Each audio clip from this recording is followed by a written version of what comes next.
Hello guys, कैसे हो आप सब लोग। मैं उम्मीद करता हूँ कि आपकी प्रिपरेशन अच्छी चल रही होगी। तो आज हम देखेंगे जो हमारी एसएससी सीजीएल प्रीलिम्स 2025 की जो मॉक टेस्ट सीरीज थी, उसके मॉक टेस्ट 3 के सॉल्यूशन हम आज देखने वाले हैं। क्वेश्चन नंबर वन में हमें select the most appropriate antonym of the underlined word. Their sporting achievements at the highest level are being utterly ignored. So utterly का मीनिंग क्या होता है? अटर का मीनिंग क्या होता है? Completely, totally. हिंदी में हम उसको क्या बोलते हैं? पूर्णतः, पूरी तरीके से। सो जो उनके स्पोर्टिंग अचीवमेंट थे वो हाईएस्ट लेवल पे पूरी तरह इग्नोर कर दिए गए। तो इसका एंटोनिम क्या होगा? एक्सट्रीमली क्या होता है?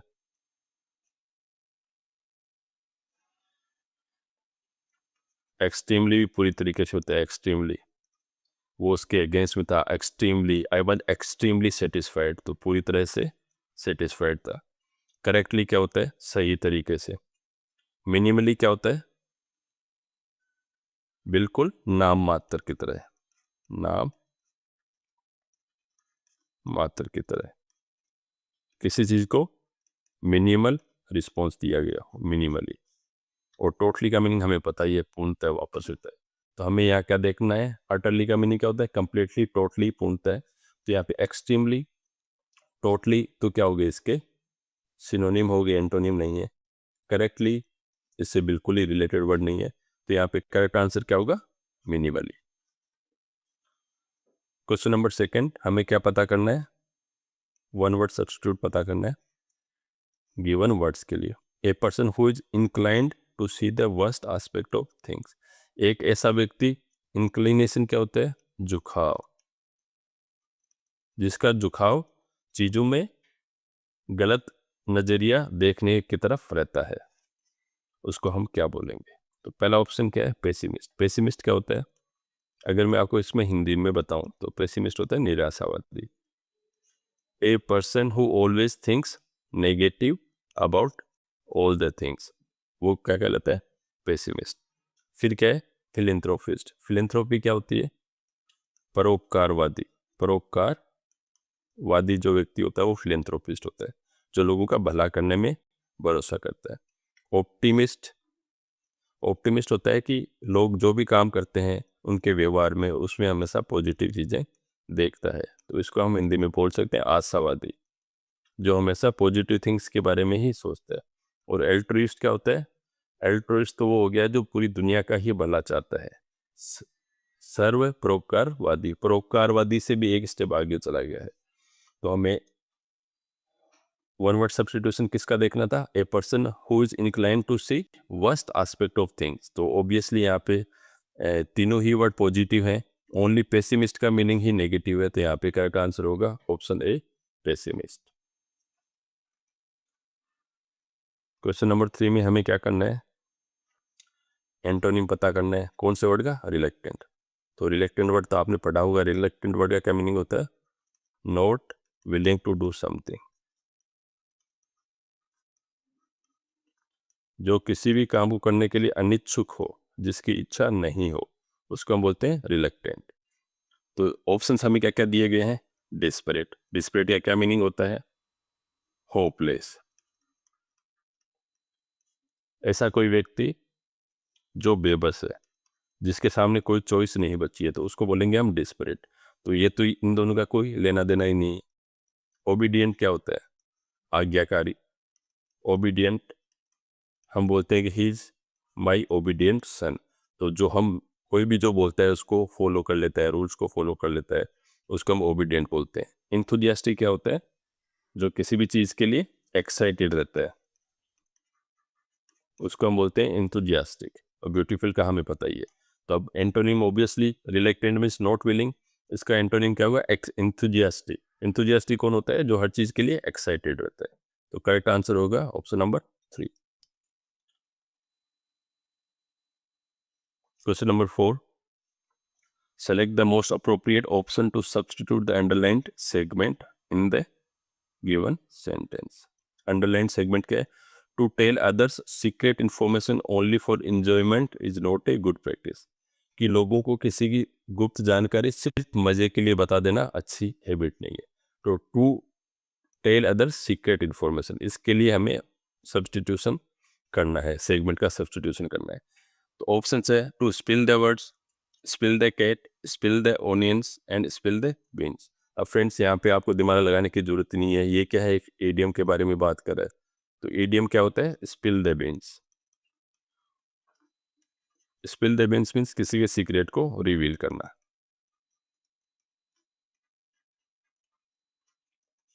सीक्रेट को रिवील करना, तो यहाँ पे करेक्ट आंसर क्या होगा, spill the beans. Next question, question number 5, select the option that expresses the given sentence in passive voice. हमें पैसिव वॉइस में सेंटेंस को बनाना है। ही मस्ट डिलीवर पिज्जा, ये तो बहुत ही आसान है। ये आप तो शुक्रगुजार हो कि एसएससी आजकल भी ऐसे क्वेश्चंस पूछ रही है, अदरवाइज इतने आसान क्वेश्चन पूछती नहीं है एसएससी। तो ही मस्ट डिलीवर पिज्जा, तो हम क्या करेंगे, सबसे पहले आ जाएगा पिज्जा। अब जब यहाँ पे मस्ट है तो क्या आ जाएगा, मस्ट का कन्वर्जन क्या होता है, मस्ट बी में। He must be, pizza must be delivered by him, as simple as that. Pizza must be delivered by him, तो अपना क्या आंसर होगा 3। अब pizza has to be, has तो कहीं पे आया ही नहीं है, तो ये ऑप्शन तो वैसे भी नहीं हो सकता। हैव भी अगर हैव आएगा तो होगा ऑप्शन। पिज्जा कैन भी नहीं हो सकता। जब भी वर्ड हमेशा उसमें एक्टिव पैसिव में हमेशा मस्ट आता है या कैन आता है या शुड आता है, तो इनका ट्रांसलेशन क्या हो जाता है, must B, can be, should be, उसके अंदर इनका ट्रांसफॉर्मेशन हो जाता है। तो ही मस्ट डिलीवर पिज्जा, तो pizza must be delivered by him. Question number 6, हमें एंटोनिम पता करना है। वर्ड है कैटास्ट्रोफी, कैटास्ट्रोफी, कैटास्ट्रोफी प्रोनाउंसिएशन होता है इसका, प्रोनाउंसिएशन। कैटास्ट्रोफी का मीनिंग क्या होता है, कोई भयंकर आपदा, जैसे हम इसको प्रलय भी बोल सकते हैं। ऐसा कोई डिजास्टर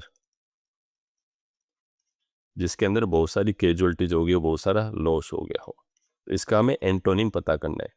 सक्सेस हमें पता ही है, सफलता। नर्चर, नर्चर क्या होता है, किसी की केयर करना, टू केयर फॉर समथिंग, किसी की परवरिश करना, पालना पोसना, वो क्या होता है, नर्चर। हमने अक्सर पढ़ा होगा nature versus nurture. Immaculate, immaculate तो अलग ही है। इमेकुलेट क्या होता है, प्योर, बेदाग। हम बोलते हैं ना उसकी छवि एकदम इमेकुलेट है, तो उसका में वो होता है इमेकुलेट। या फिर हम इमेकुलेट क्या बोल सकते हैं, जैसे किसी ने एकदम वाइट क्लॉथ पहने हुए, तो हम क्या बोलते हैं, इमेकुलेट ड्रेस पहन रखी है उसने, बिना किसी दाग के, बेदाग। डिजास्टर का मीनिंग हमें पता ही है, तो हमें क्या करना है, कैटास्ट्रोफी का एंटोनिम पता करना है। तो डिजास्टर तो इसका सिनोनिम हो गया, इमेकुलेट इसका कोई ना एंटोनिम है ना सिनोनिम है, कोई रिलेशन ही नहीं है। नर्चर तो परवरिश करना है, तो यहाँ पे करेक्ट ऑप्शन क्या होगा, सक्सेस। कैटास्ट्रोफी हम ऐसे टाइम में जी रहे हैं जब कैटास्ट्रोफी हो, डिजास्टर हो, तो यहाँ पे हम ऐसे टाइम में जी रहे हैं जब सक्सेस हो, तो इसका करेक्ट आंसर होगा ऑप्शन ए, सक्सेस। अब यहाँ पे आपको एंटोनिम और सिनोनिम ढूंढने, तो आपको कई बार एग्जैक्ट मीनिंग नहीं मिलेगा, थोड़ा बहुत आपको आगे पीछे उसको जाना होगा, या फिर कई वर्ड्स के 2-3 मीनिंग होंगे, तो हमें दूसरे मीनिंग को समझना होगा।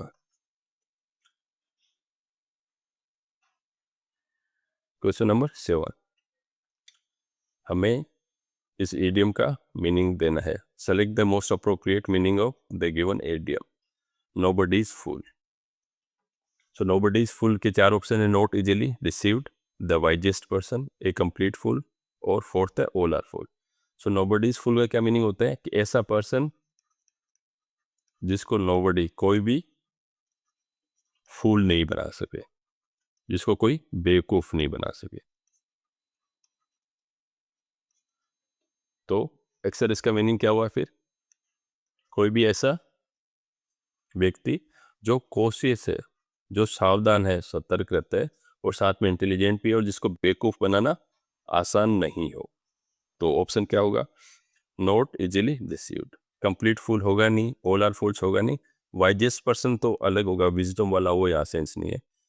यहाँ क्या सेंस है, जिसको आसानी से धोखा नहीं दिया जा सके। Nobody is fooled. Next question. Parts of a sentence are given below in jumbled order. Select the option that arranges the parts in the correct sequence to form a meaningful sentences. PQRS. Sorry, OPQR. So, an open mind, seek it with for personal growth and development. Knowledge is a powerful tool.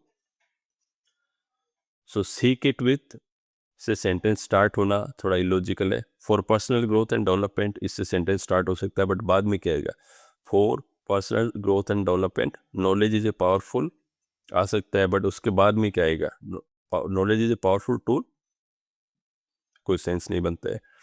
N open mind, और मेरे हिसाब से सबसे पहले question start होना चाहिए, knowledge is a powerful tool, ये first सबसे पहले आना चाहिए। Knowledge is a powerful tool, किस चीज़ के लिए पावरफुल टूल है, an open mind, seek it with, नहीं ये इनका तो रिलेवेंस नहीं है। तो knowledge is a powerful tool for personal growth and development. So obvious R के बाद में ओ आएगा, सीधी सी बात है कि नॉलेज एक पावरफुल टूल है किस चीज़ के लिए, व्यक्तिगत ग्रोथ के लिए और डेवलपमेंट के लिए। And open mind seek it with, तो क्यों के साथ तो सेंटेंस एंड हो नहीं सकता है, लास्ट में ही हो नहीं सकता है, तो क्या आएगा, सॉरी हाँ, तो क्या होगा, यहाँ पे आएगा फिर seek it with an open mind, तो ROQ, ये सेंटेंस जैसा आएगा, knowledge is a powerful tool for personal growth and development, seek it with an open mind. तो यहाँ पे करेक्ट आंसर क्या होगा, ऑप्शन नंबर 4। इसको आप ऑल्टरनेटिवली जाओ तो आप ऐसे भी कर सकते हो, इन ऑप्शंस को पढ़ के देखो, जैसे आप इसको ट्राई कर सकते हो। N open mind seek it with, logically नहीं है, ये पे आपको पता चल जाएगा। या फिर पहले for personal growth and development knowledge is a powerful tool, यहाँ तक भी ठीक है। एन ओपन माइंड, कहीं सेंटेंस में कंटिन्यूटी नहीं है। थर्ड ऑप्शन हम क्या कर सकते हैं, seek it with knowledge is a powerful tool, again कोई सेंटेंस में कंटिन्यूटी नहीं है। जब सेंटेंसेस को अरेंज करना हो तो हमें से देखना होता है कि सेंटेंस में एक मीनिंगफुलनेस होनी चाहिए प्लस एक कंटिन्यूटी बननी चाहिए। ये कोई ओरल तो टेस्ट है नहीं कि कुछ बोलेगा तो कोई समझ जाएगा, तो रिटन है तो इसमें सारी कंटिन्यूटी होनी चाहिए पूरे सेंटेंस में। क्वेश्चन नंबर 9, हमें क्या करना है, इनकरेक्टली स्पेल्ड वर्ड को पता करना है। जो स्पेलिंग वाले जो क्वेश्चंस होते हैं ये रियली आपको इतने अच्छे मार्क्स दिला सकते हैं, और ये हमें देखने में आसान लगते हैं पर इतने आसान होते नहीं है, इसके लिए हमें थोड़ी मेहनत करनी पड़ती है। तो फर्स्ट वर्ड क्या है, सेंटेनरी। सेंटेनरी का क्या मीनिंग होता है, 100th birthday of something, of someone. Hindi में इसको क्या बोल सकते हैं हम, शताब्दी। तो स्पेलिंग क्या होती है, सेंटेनरी, तो ये करेक्ट स्पेलिंग है, तो ये तो इनकरेक्ट होगा नहीं। सेकंड क्या है, कंज्यूमरिस्ट। कंज्यूमरिस्ट क्या होता है, कंज्यूमरिज्म की जो फिलोसफी होती है, जो कंज्यूमरिज्म को बढ़ावा देती है, चीजों के उपभोग को बढ़ावा देती है, तो कंज्यूमरिस्ट, ये भी सही स्पेलिंग है। कैपिटलिस्ट क्या होता है, पूंजीवादी। सो इसकी स्पेलिंग भी सही है। ये फोर्थ है, कंटेम्प्टेबल, तो इसकी स्पेलिंग क्या होनी चाहिए, CONTEMPTIBLE, कंटेम्प्टेबल। यहाँ पे जो यू आया है, यू की कोई जगह नहीं है, तो यहाँ पे इसकी स्पेलिंग गलत है, तो अपना आंसर होगा 4। तो कंटेम्प्टेबल का मीनिंग क्या रहता है, कोई भी ऐसी चीज जो घृणा के लायक हो, या फिर डिजर्विंग हेट्रेड, जिससे नफरत ही की जानी चाहिए, वो कंटेम्प्टेबल होता है। तो करेक्ट आंसर है ऑप्शन 4। ओके, नेक्स्ट क्वेश्चन है, select the most appropriate synonym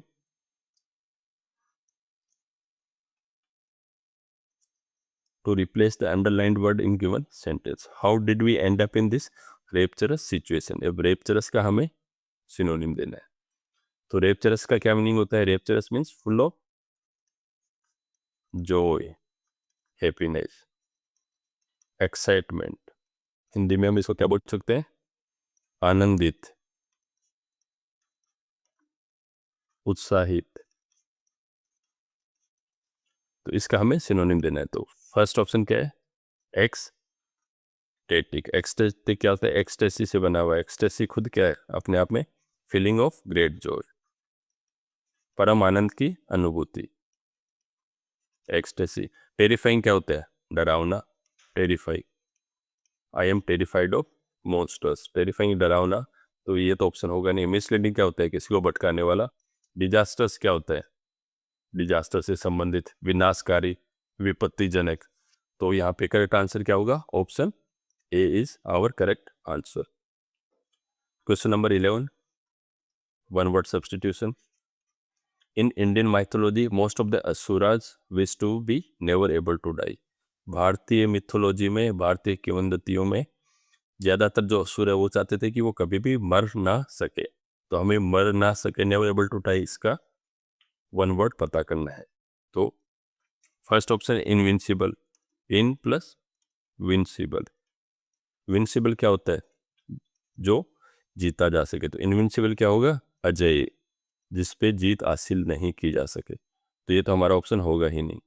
next है इम्परवियस। इम प्लस परवियस। परवियस क्या होता है? जिसके अंदर से कोई भी चीज पास नहीं हो सके।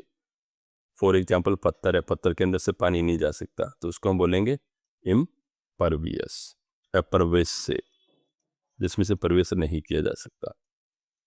तो इम्परवियस भी यहाँ पे ऑप्शन होगा। इनविजिबल तो हमें पता ही है, गायब होने की कला, तो ये भी ऑप्शन है। इमोर्टल। इमोर्टल क्या है? इम प्लस मोर्टल। मोर्टल क्या है? हम बोलते हैं हम सब मोर्टल बीइंग्स है, हम सब लोग मरने योग्य हैं, हम मर सकते हैं। जो भी व्यक्ति मर सकता है या जिसकी भी डेथ हो सकती है उसको हम बोलते हैं मोर्टल। तो इमोर्टल कौन होगा? That can not be killed, that is not able to die. तो यहाँ पे करेक्ट आंसर होगा option number 4, immortal. Question number 12, again spelling के बारे में रिलेटेड है। इनकरेक्टली स्पेल्ड वर्ड पूछा है। फर्स्ट वर्ड क्या है? एम्बेरेस करना, किसी को शर्मिंदा करना। तो यहाँ पे क्या ध्यान रखना होता है? एम्बे, इसमें डबल आर आता है और डबल एस आता है। तो ये हमारा सेंटेंस सही स्पेल्ड है। अकरेंस में भी हमें क्या पता है? अकर की स्पेलिंग क्या होती है? O double C U R. But जब अकरेंस किया जाती है तो डबल सी डबल आर। ये भी सही है। एक्जिलरेट की स्पेलिंग यहाँ पे गलत है। गलत क्यों है? EXHILARAT, दोनों जगह ए आई का, यहाँ पे भी, जब भी यहाँ पे ई दिया हुआ है। तो ये हमारा करेक्ट ऑप्शन होगा, क्योंकि इसकी स्पेलिंग गलत है। एकोमोडेट की स्पेलिंग सही है, क्योंकि डबल सी और डबल एम आता है। तो करेक्ट आंसर होगा option number 3। Question number 13, the following sentence has been divided into 4 segments. Identify the segment that contains an error. जिसमें गलती है वो पता कीजिए। Mrs Shri Lakshmi's musical intelligence is superior than Mrs Suma's. तो इसमें से एरर कौन से पोर्शन में है? Mrs Suma's, musical intelligence is superior than और मिसेज श्री लक्ष्मीज। ये तो कितना आसान है बताइए। आपको जब को सबको बताया पता है कि जब भी सुपीरियर आता है, इन्फीरियर आता है, इनके बाद में देन नहीं आता है, हमेशा टू आता है। तो करेक्ट आंसर क्या होगा? Mrs Shri Lakshmi musical intelligence is superior to Mrs Suma's. कि जो मिसेज श्री लक्ष्मी है उनकी जो म्यूजिक के बारे में इंटेलिजेंस है वो मिसेज सुमा से ज़्यादा सुपीरियर है। तो अपना करेक्ट आंसर क्या होगा? Superior than. Question number 14, select the most appropriate synonym of the given word. देखिए फ्रेंड्स, मैं लास्ट मॉक टेस्ट में आपको बोल रहा था कि भी आपको लग रहा हुआ है कि जो वर्ड्स आ रहे हैं बहुत ईजी है, बट धीरे धीरे इनकी टफनेस बढ़ती जाएगी।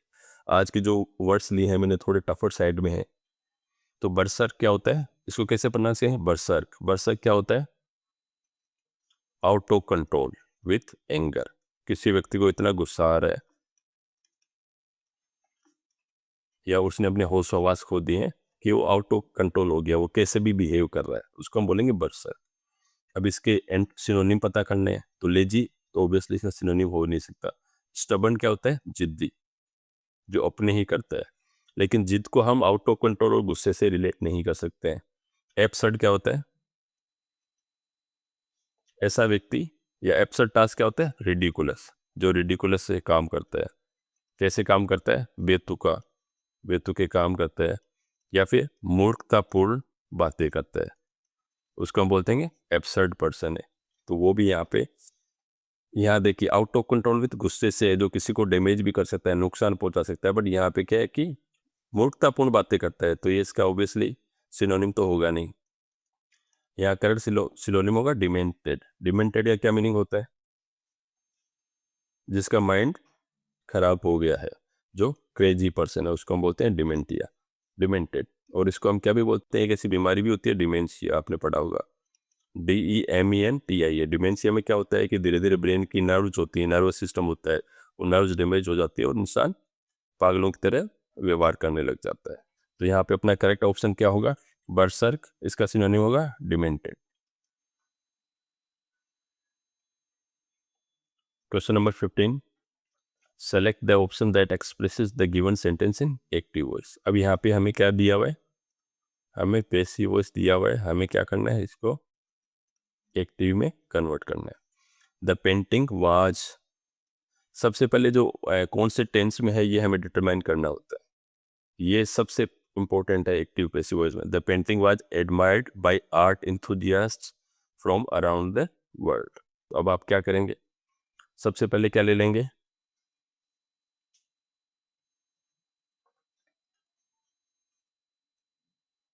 कि हम वाज एडमायर्ड के बारे में लिखा गया है, तो हम क्या करेंगे? सेंटेंस जो होने वाला है हमारा एक्टिव में, वो क्या होने वाला है? पास्ट टेंस में ही होने वाला है। So painting was admired by whom? Art enthusiast. So सबसे पहले हम क्या ले लेंगे? Art enthusiast from around the world. अब जब ये पास्ट टेंस की बात हो रही है तो क्या आएगा? Admired the painting.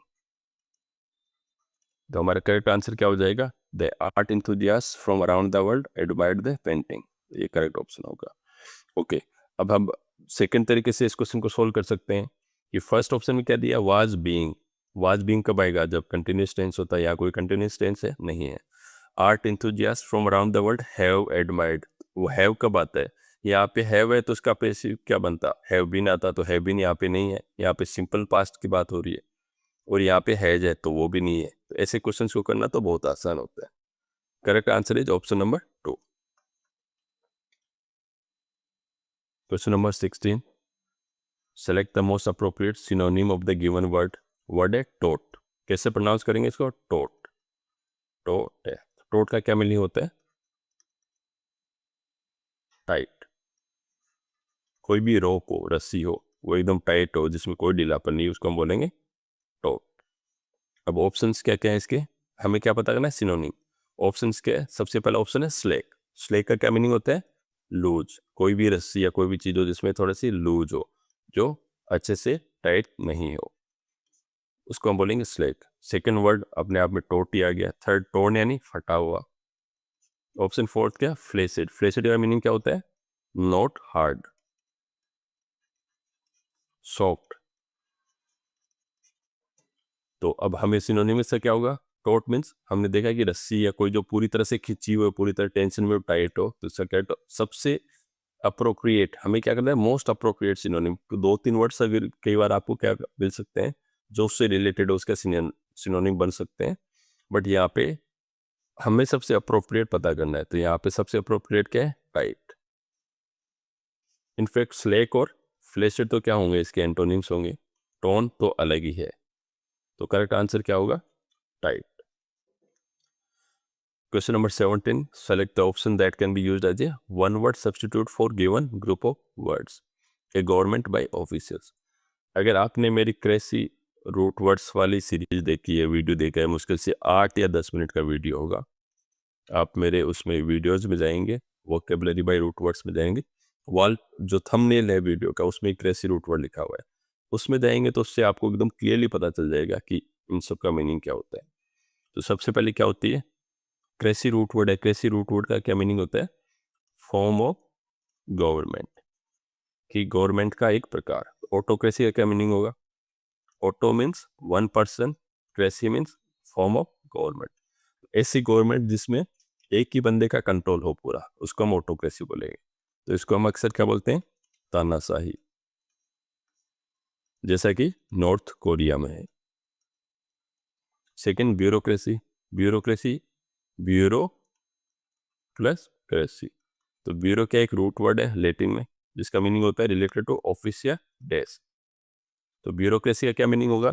जो सरकारी अफसर है जो ऑफिस में बैठ के गवर्नमेंट चलाते हैं, उसको हम बोलेंगे ब्यूरोक्रेसी। मोनार्की क्या होती है? राजाशाही। जैसे इंग्लैंड है, ब्रिटेन है, तो ब्रिटेन में अभी भी वहाँ की राजा या अभी वहाँ की क्वीन राज करिए, तो उसको हम क्या बोलेंगे? मोनार्की। फोर्थ वर्ड है प्लूटोक्रेसी। रूट वर्ड्स में कैसे डिवाइड करेंगे? Pluto plus cracy. प्लूटो का मीनिंग है rich, cracy means form of government. तो ऐसी गवर्नमेंट की फॉर्म जहाँ पे सबसे अमीर आदमी शासन करते हैं, उसको हम प्लूटोक्रेसी बोलेंगे।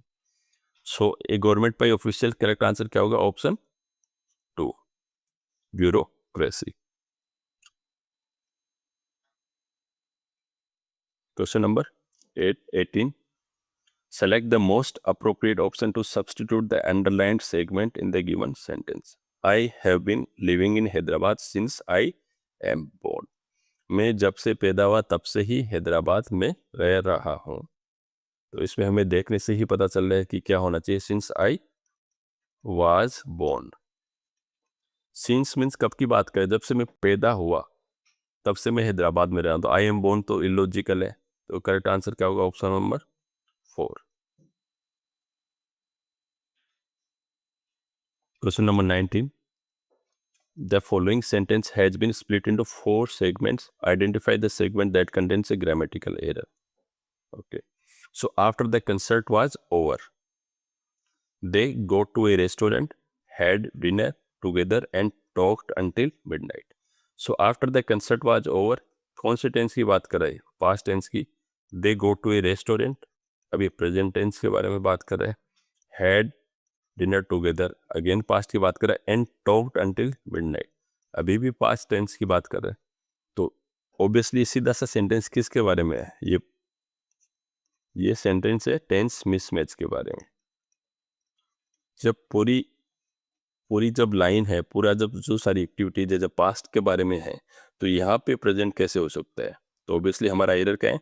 After the concert was over, they went to a restaurant, had dinner together and talked until midnight. तो हमारा एरर किस में आएगा? इस पोर्शन में गो की जगह हमारी वेंट आना चाहिए। तो correct answer is option number 2।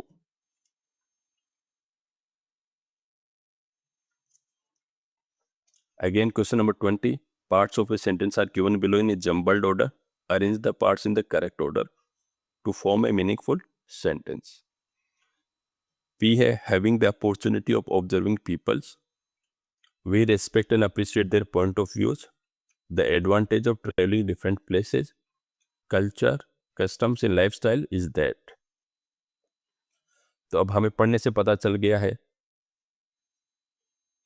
कि culture, customs and affordable lifestyle, ये तो सबसे पहले सेंटेंस इससे स्टार्ट ही नहीं हो सकता, क्योंकि ये कोई कंटिन्यूटी बनेगी नहीं सेंटेंस में। तो एस तो सबसे पहले आएगा ही नहीं, तो हम इसको तो वैसे एलिमिनेट कर सकते हैं ऑप्शन 4 को। अब अगर क्वेश्चन इसको हम देखते हैं ऑप्शन नंबर 1 को, the advantage of travelling different places and we respect and appreciate their point of views, having the opportunity, कोई कंटिन्यूटी नहीं है सेंटेंस में, तो ये भी सही आंसर हो नहीं सकता। सेकंड ऑप्शन, सबसे पहले हम पी को पढ़ते हैं, having the opportunity of observing peoples, यहाँ तक ठीक है। Having the opportunity of observing peoples, culture, customs and lifestyle, ठीक है। Is that we respect and appreciate their point of views, the advantage of travelling. अब फिर या आर पे आते हैं, यहाँ पे हमें कोई कंटिन्यूटी नहीं मिलती है। अब ऑब्वियसली एक तो आप एग्जाम में टाइम कम होता है, तो अगर आप 3 ऑप्शन को एलिमिनेट कर सकते हो तो आप डायरेक्टली 4th को टिक कर दो, बट सिंस में आपको मॉक टेस्ट है तो मैं पूरा एक्सप्लेन करता हूँ। करेक्ट सेंटेंस क्या है कि the advantage of travelling different places and having the opportunity of observing peoples, culture, customs and lifestyle is that we respect and appreciate their point of views. तो ये मोस्ट लॉजिकल सेंटेंस है। तो correct answer होगा option number 3। Question number 21 comprehension में आ चुके हैं हम। In the following passage, okay, यहाँ से स्टार्ट होता है। टी प्राइसेस, चाय की कीमतें in the domestic space continue to rule high in the current year despite the expectation of a higher production as compare to the previous year.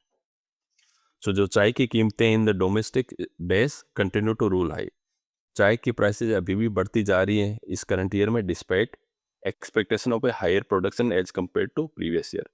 Last year के मुकाबले ज़्यादा चाय के उत्पादन की उम्मीद थी, फिर भी चाय की कीमतें कंटिन्यूसली बढ़ती जा रही हैं। ड्यूरिंग द पास्ट 3 मंथ्स, पिछले 3 महीने में tea prices have been days with the prices of other companies. पिछले 3 महीने में चाय की जो कीमतें हैं वो दूसरी कंपनियों के प्राइसेस के हिसाब से, अब यहाँ पे क्या आएगा, ऐसा कुछ वर्ड आएगा, मैच होती जा रही हैं, फिर इस टाइप का कुछ आना चाहिए। थर्ड है, unlike last year tea prices have generally shown days when tea prices rose dramatically, this year prices seems to have space at a higher level. In the subsequent 4 months average prices showed a down trend. तो चलिए देखते हैं। सबसे पहला question number 21 option 1 की जगह क्या आएगा। तो ये तो हमें देखने से पता लग रहा है कि tea prices in the domestic days continue to rule high in the current year. तो जब प्राइसेस होंगे तो प्राइसेस कहाँ होगी, ऑब्वियसली एरिया में तो होंगी नहीं, जोन में नहीं होगी। फील्ड में तो क्या होता है, प्रोडक्शन होता है। अगर इसकी बात हो रही है कि इतना प्रोडक्शन हुआ है तो हम बात कर सकते थे प्राइसेस कहाँ सेट होती हैं, मार्केट में सेट होती हैं। तो करेक्ट ऑप्शन है अपना option 1 market. Tea prices in the domestic market continue to rule high in the current year despite the expectation of a higher production as compared to the previous year. पिछले साल की तुलना में ज़्यादा production होने की उम्मीद थी, फिर भी चाय की कीमतें मार्केट में बढ़ती जा रही हैं। क्वेश्चन नंबर 22, यहाँ पे हमने देखा ऑप्शन 1 में क्या आएगा, market. During the past 3 month, पिछले 3 महीने में चाय की prices have been days with the prices of other companies. First option के अलाइनिंग, उसके साथ मैच होती जा रही हैं, अलाइन होती जा रही हैं, ठीक है, हो सकता है उनको फेवर कर रही हैं, तो ये वर्ड तो एकदम रेलिवेंस उतना नहीं है। काउंटरिंग तो मतलब अपोज करना, एंड इनकाउंटरिंग भी नहीं है। तो यहाँ करेक्ट ऑप्शन क्या होगा, अलाइनिंग, कि पिछले 3 महीने में जो चाय की कीमतें हैं वो बाकी कंपनीज के कीमतों के हिसाब से अलाइन होती जा रही है, उनसे मेल खाती जा रही है, उनके लेवल पे पहुंचती जा रही है। क्वेश्चन नंबर 23 ब्लैंक नंबर 3 में क्या आएगा, unlike last year tea prices have generally shown days when tea prices rose dramatically, this year prices seems to have days at a higher level. अब आपको पूरे सेंटेंस को एक कंटिन्यूटी में पढ़ना है। यहाँ बोला है लास्ट ईयर की तुलना में चाय की जो कीमतें हैं generally shown days when tea prices rose dramatically. अब यहाँ पे एक सेंटेंस है, फिर आगे वाले की बात कर रहा है, तो यहाँ पे क्या रोज की बात कर रहा है कि कीमतें बढ़ गई हैं। तो यहाँ पे हम क्या करेंगे कि unlike last year tea prices have generally shown an inflow. Prices inflow कैसे शो करेंगी, अगर कोई कमोडिटी है, कोई प्रोडक्शन है, तो उसमें इनफ्लो हो सकता है। तो प्रोडक्ट का इनफ्लो हो सकता है ना, कि इंपोर्ट हो गया, प्राइस में थोड़ी इनफ्लो हो सकता है।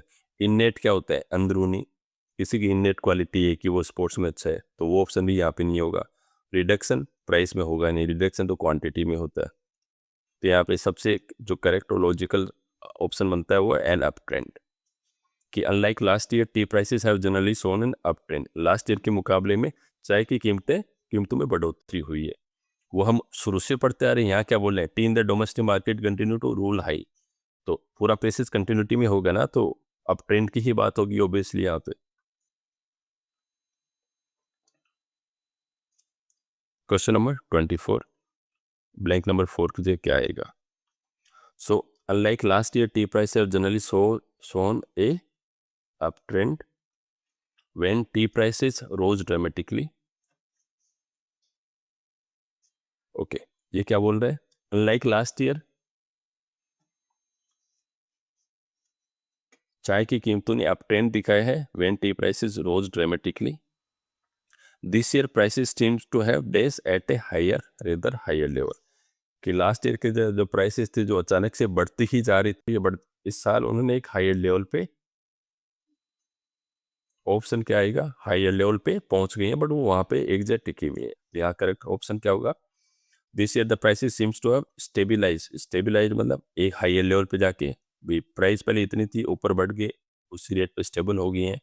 मॉडरेटेड, मॉडरेट तो तब बोलेंगे कि जब प्राइस बढ़ी है, फिर मॉडरेटेड वो वापस कम हो गई हैं, तो उसका मॉडरेटेड बोलेंगे। तो प्राइसेस तो कम हुई नहीं है, तो ये तो ऑप्शन होगा नहीं। इक्वेटेड मतलब बराबर हो गई हैं, जब हायर लेवल पे चलेगी तो इक्वेटेड है नहीं। अबेटेड मीन्स कमज़ोर होना। अबेटेड मतलब प्राइसेज अबेट हो गए, वीक हो गया मतलब गिर गई हैं, तो वो भी ऑप्शन नहीं है। तो ऑप्शन अपना करेक्ट आंसर क्या है, prices have been stabilised at high level. कीमतें चाय की इतनी ऊपर पहुंच गई और वहीं पे अटक गई है, नीचे नहीं आ रही है वापस। अब क्वेश्चन नंबर 25, ब्लैंक नंबर 5 में क्या आएगा, so this year prices seems to have stabilised at a higher level in the subsequent 4 month. अब यहाँ पे हम क्या बात कर रहे थे, पिछले 3 महीने की बात कर रहे थे, मंथ्स की बात कर रहे थे, 3 मंथ्स। यहाँ पे हम क्या बात करें, उन 3 महीने के आगे के 4 मंथ्स की बात कर रहे हैं। So dash average price showed a down trend. उन 3 महीने के बाद में, उन 3 महीने में प्राइस स्टेबलाइज हो गई थी, उसके अगले 4 महीने में average price showed a down trend, फिर प्राइस थोड़ी सी कम होने लगी, डिक्रीज होने लगी। तो ऑप्शन क्या आएगा, मंथली एवरेज प्राइस, या हाफ ईयरली एवरेज प्राइस, या वीकली एवरेज प्राइस, या ईयरली एवरेज प्राइस। जब अब यहाँ पे 3 महीने की बात करें या 4 महीने की बात करें, तो सबसे रिलेवेंट क्या होगा, मंथली एवरेज प्राइस की बात करेंगे, वही सबसे रिलेवेंट होगा। तो यहाँ पे करेक्ट ऑप्शन होगा मंथली। अब हाफ ईयरली कैसे होता है, 6 ईयर्स के अंदर प्राइस नीचे कैसे आएगी, जब ये बात थी पहले 3 महीने की कर रहा है, 4 मंथ की कर रहा है, तो सबसे लॉजिकल यहाँ पे monthly. Correct answer is option number 1। तो फ्रेंड्स, इसके साथ ही आज के पेपर का सॉल्यूशन खत्म होता है। नेक्स्ट पेपर कल सुबह 9 AM पे अपलोड होगा, आप उसको सोल्व कीजिए। ऑल द बेस्ट, और हर पेपर को सोल्व करते रहिए, और ये भी देखिए धीरे धीरे आपका स्कोर इम्प्रूव हो रहा है या नहीं हो रहा है। अगर आपको कोई स्पेसिफिक कोई इश्यू फेस हो रहा है, तो आप मुझे कमेंट्स में मैसेज करके ज़रूर बताइए। Thank you.